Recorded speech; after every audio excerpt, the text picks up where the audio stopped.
Hi, and welcome to the second episode of this video series on the awakened mind, brought to you by Quantum Way with Donna Bach and Gary Gruisbeck. Today we're going to talk about the configuration of wave patterns characteristic of what we call the awakened mind. What is the awakened mind, and what brain waves need to be present to reach a state of awakened mind? So, Donna and Gary, over to you. Hello, it's good to see you again. Today we're going to talk about the awakened mind pattern. And I want to show you a picture of that pattern, of what it looks like, and then we'll explain it a little bit. We'll go into more detail in future episodes here, but we just want you to be acquainted with it. So I'm going to share a screen, hopefully. That is the awakened mind pattern. Now, what we're looking at here are the brain waves. And this is a kind of pattern up here at the top. You see the beta brain waves, which are a little bit faster. That you have to have the beta up there in order to be conscious of the external world.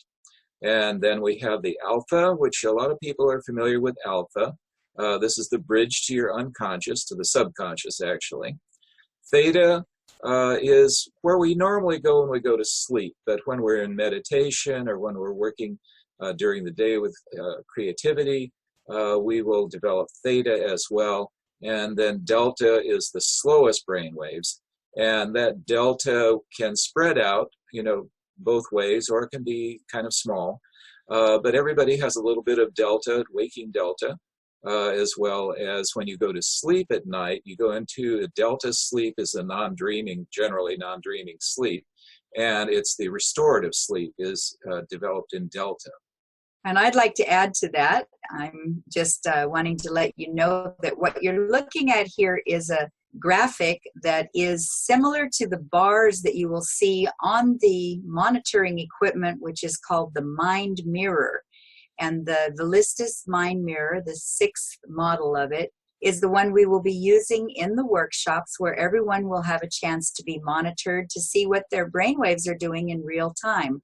And when you're looking at the monitor, you'll see where it says left and right, and that is showing the left hemisphere and the right hemisphere and how far the amplitude or the power of each brainwave fills up the screen out to the edges depending on how strong it is. So these are the kinds of patterns that we'll be looking for to show when you receive all of the brainwaves at the right time and the right ratios in real time to show when you're in the highest performance and highest consciousness that you can be with this awakened mind pattern, which has been around now for about 50 years.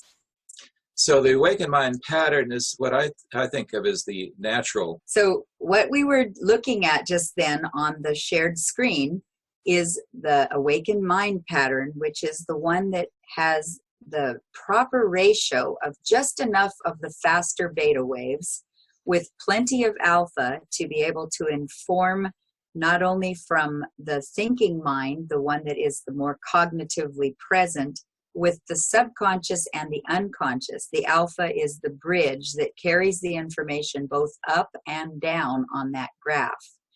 And the way it has been discovered since Maxwell Cade found out about this in the 60s is that this is the pattern we're trying to achieve for everyone to be in their highest performance optimal brainwave state.